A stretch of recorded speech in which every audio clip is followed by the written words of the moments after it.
बिस्मिल्लाहिर्रहमानिर्रहीम।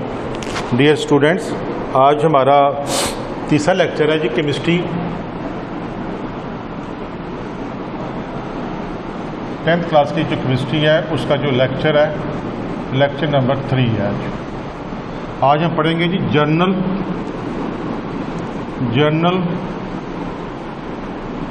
Properties of acid की जो जनरल प्रॉपर्टीज़ हैं वो आज हम लोग इसको डिस्कस करेंगे कि जनरल प्रॉपर्टीज़ ऑफ एसिड्स क्या हैं। रिएक्शन विद मेटल्स, अब देखें रिएक्शन विद मेटल्स। अब देखिए जी हम एक मेटल लेते हैं उसका रिएक्शन करवाएंगे। अब हमारे पास क्या है जी, जिंक है। जिंक का रिएक्शन करवाते हैं जी, जेड एंड जिंक जो स्टेट उसकी सॉलिड है, उसका सल्फ्यूरिक एसिड, ये हमारे पास जो सल्फ्यूरिक एसिड है ये हम लेंगे जी और देखते हैं जी जिंक के साथ करवाएंगे सल्फ्यूरिक एसिड का। सल्फ्यूरिक एसिड चूँकि एक पॉजिटिव रेडिकल है, पॉजिटिव है मेटल है, क्योंकि जिसके ऊपर पॉजिटिव चार्ज आएगा, ये सल्फेट के साथ मिलके बना देंगे जिंक सल्फेट। यानी ये क्या बन जाएगा जी, मैं साथ साथ नाम भी लिखता जाता हूँ, zinc sulphate. Zinc sulphate ZnSO4 बनेगा और साथ उसके हाइड्रोजन गैस डिस्चार्ज होगी। हाइड्रोजन गैस की शक्ल में ये डिस्चार्ज होती है। अब देखें इसके मॉलिक्यूल्स मुकम्मल है, एक इधर है एक ही इधर है, S के एक है, S का भी इधर भी एक आ गया। कहने का मकसद है ऑक्सीजन की 4 हैं तो 4 ही ऑक्सीजन के मॉलिक्यूल इधर आ गए, एटम है। हाइड्रोजन के 2 एटम है और ये इधर भी 2, ये पूरे हो गए, ये बैलेंस है, बैलेंस केमिकल इक्वेशन आ गई। यहाँ से हम ये नोट करते हैं कि जब एक मेटल सल्फ्यूरिक एसिड के साथ रिएक्ट करता है तो रिएक्ट करने के बाद हाइड्रोजन गैस डिस्चार्ज होगी। यानी अगर हम लोग हाइड्रोजन गैस पैदा करना चाहते हैं तो उसके लिए ज़रूरी है कि एक मेटल है, हम लोग इसको या ऐसे भी लिख सकते हैं, एक मेटल लिया, मेटल का एक एसिड के साथ रिएक्ट करवाया तो जो एक नमक बनेगा, ये सॉल्ट बनेगा और साथ उसके बाद हाइड्रोजन गैस। अब यहाँ से हम देखें ये जो जनरल इक्वेशन है, ये जो हमने बनाई है, जो मैं अंडरलाइन कर रहा हूँ, ये आपने अज़बत याद रखनी है कि जब भी एक मेटल एक एसिड के साथ रिएक्ट करेगा सॉल्ट बनेगा और हाइड्रोजन गैस डिस्चार्ज होगी। दूसरा जो रिएक्शन है वो रिएक्शन विद कार्बोनेट और बाइकार्बोनेट है। हम यहाँ देखें जी रिएक्शन विद, मैं एक एक रिएक्शन को स्टडी करूँगा, एक एक रिएक्शन लिखेंगे और इसको याद भी करते हैं। रिएक्शन विद कार्बोनेट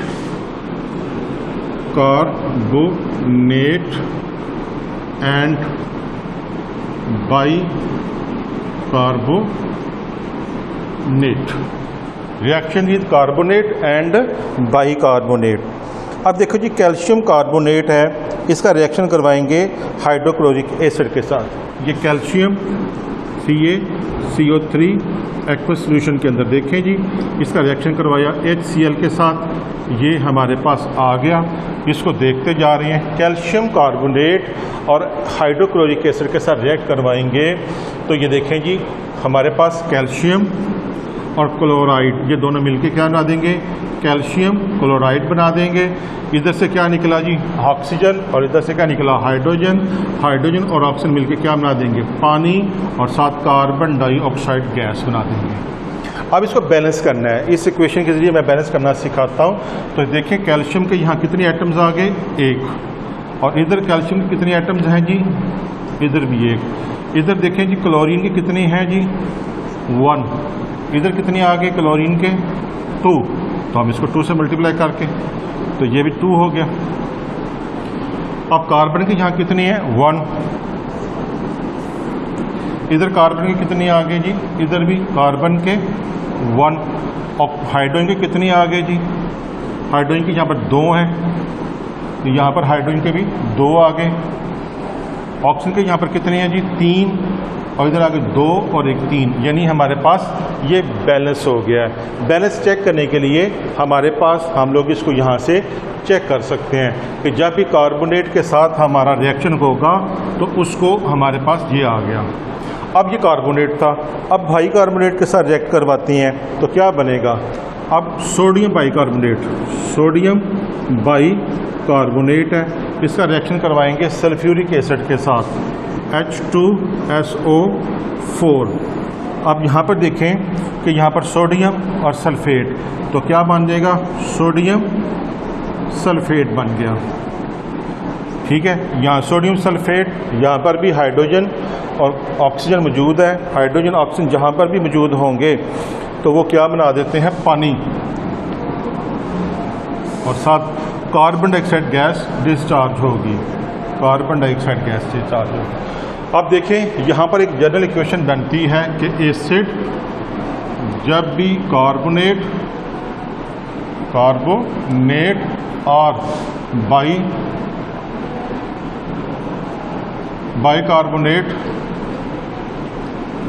के साथ रिएक्ट करते हैं तो क्या बनता है, सॉल्ट प्लस वाटर और plus carbon dioxide gas CO2। तो ये एक जनरल इक्वेशन है। जनरल इक्वेशन आपके सामने आ गई, इसको याद रखिएगा। पहले जो सा था मैंने रिएक्शन विद मेटल्स के साथ करवाया था, reaction with carbonate and bicarbonate with two और एसिड्स, ये एसिड के साथ हमने रिएक्ट करवाना था। तो ये हमारे सामने उसकी इक्वेशंस हमारे सामने नज़र आ रही है। तीसरा जो हमारे पास वो पॉइंट है वो है जी रिएक्शन विद बेस। हमारे पास कोई भी बेस है वो इसके एसिड के साथ रिएक्ट करेगी तो वो क्या बनाती है, वो किस तरह बनती है, क्या बनाती है, इसको ज़रा देख लेते हैं। अब हमारे पास एक एसिड है, जनरल इक्वेशन, एसिड जब भी बेस के साथ मिलेगी तो क्या बन जाता है जी, सॉल्ट प्लस वाटर। ये याद रखना, इस अमल को कहते हैं न्यूट्रलाइजेशन। अब यहाँ पर न्यूट्रलाइजेशन, इस प्रोसेस का क्या नाम है जी, न्यूट्रलाइजेशन।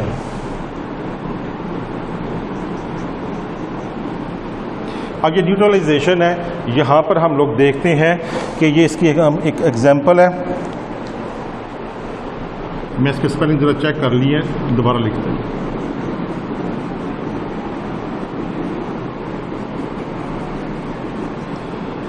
इसकी कोई एसिड ले लेते हैं जी,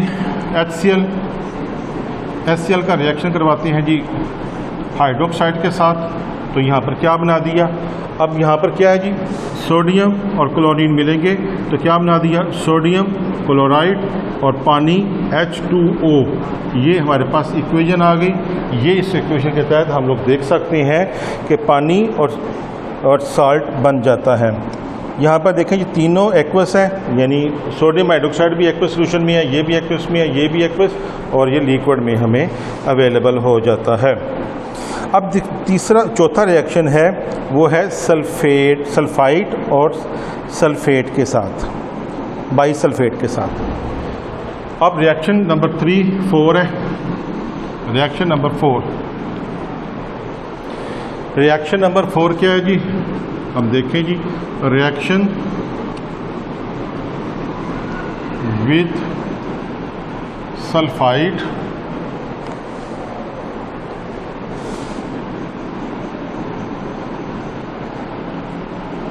एंड बाइसल्फाइड।